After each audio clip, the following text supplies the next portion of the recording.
दोस्तों, मैं हूं दीपक बर्थे और आप देख रहे हैं प्रदेश की आवाज। तो आइए बात करते हैं आज की कुछ खास खबरों की।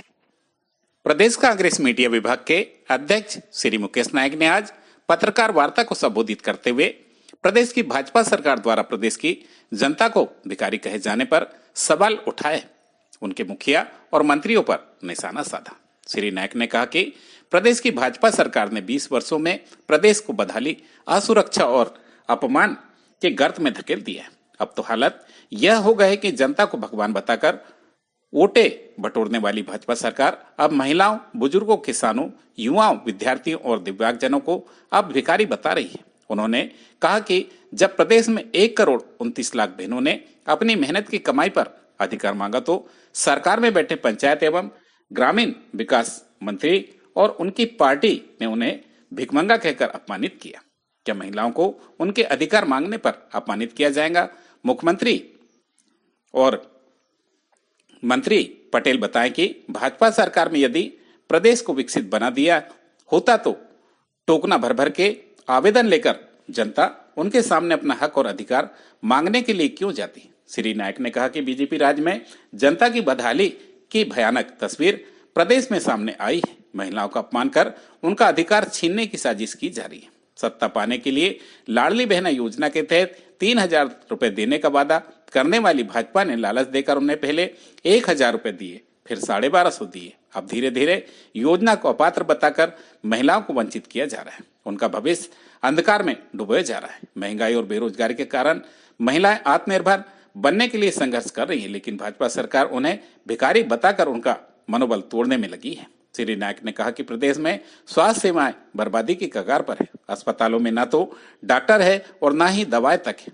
मरीजों को इलाज नहीं मिलने के कारण वह परेशान होकर दम तोड़ रहे हैं, इलाज के लिए दर दर भटक रहे हैं। इतना ही नहीं, अस्पतालों में दवाओं की भारी कमी के चलते मरीजों को निजी अस्पतालों में महंगे इलाज के लिए मजबूर किया जा रहा है। उन्होंने कहा कि 18 साल की शिवराज सरकार और अब मोहन यादव जी की सरकार में स्वास्थ्य सेवाएं बद से बदतर है। गरीब जनता इलाज के लिए दर दर भटक रही है, लेकिन जब सरकार में जनता अपनी परेशानियों के लिए आवेदन देती है तो बीजेपी के नेता जनता को भिखारी कहते हैं, उनका अपमान कर रहे हैं। यही वो भाजपा है जिन्होंने वोट के लिए नतमस्तक होकर सत्ता आने तक जनता को भिखारी बताती है। भाजपा सत्ता के अहंकार में इतनी मोटी हो गई है कि उन्हें अब लोग भिखारी लगने लगे। श्री नायक ने कहा कि प्रदेश की शिक्षा व्यवस्था पूरी तरह ध्वस्त है।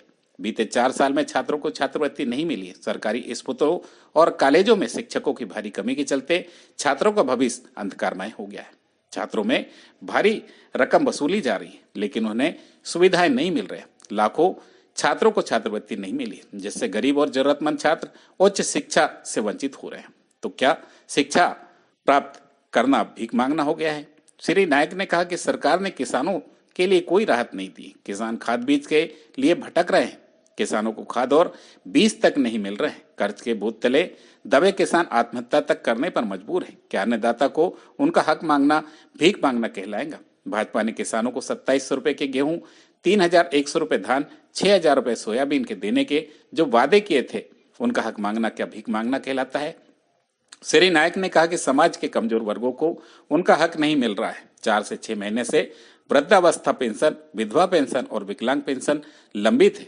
बीजेपी सरकार बुजुर्गों और दिव्यांगजनों के अधिकारों को भीख मांगकर कहकर उनका अपमान कर रही है। श्री नायक ने कहा कि भाजपा सरकार और उनके मंत्री जवाब दे कि वह महिलाओं को सशक्त बनाने के बजाय उनका अपमान क्यों कर रही है। भाजपा सरकार में गरीब, किसान, छात्र, दिव्यांग और बुजुर्गों की समस्याओं का समाधान कब होगा? भाजपा बताए कि 20 साल में मध्य प्रदेश को गरीबी और भ्रष्टाचार के अलावा क्या दिया? श्री नायक ने कहा कि कांग्रेस पार्टी भाजपा सरकार के इस अपमान को बर्दाश्त नहीं करेंगी।